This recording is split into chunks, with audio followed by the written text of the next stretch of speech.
你好，大家好。你好，你好。xin chào, xin chào สบายดีเนาะวันนี้ก็วันอาทิตย์วันที่31เดือน5ในเดือนของเดือน5 2026แล้วโดนแล้ววันอาทิตย์แต่ว่ายังจะผ่านอยู่บ่นี่ก็แล้วแต่ก็เปลี่ยนแล้วมันก็ได้มื้อนี้สิมาเฮ็ดผัดข้าวข้าวผัดเนาะภาษาบ้านเฮาเอิ้นข้าวผัดซึ่งสิเป็นแนวใดนั้นไปเบิ่งกันว่าเฮ็ดได้บ่เนาะอันนี้ไปค้นหาGoogle ทุกซอกทุกมุมเลยว่า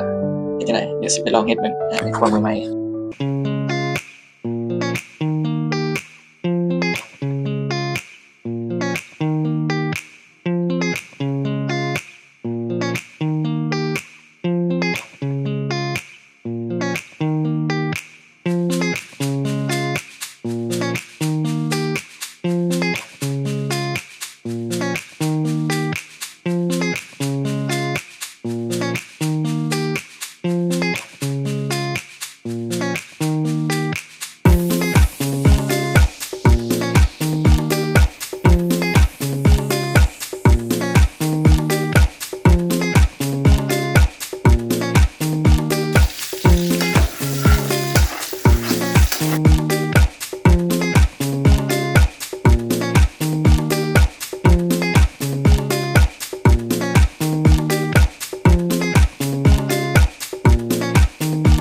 เดี๋ยวนี้แล้ว99%แล้วเนาะอีก1%คือ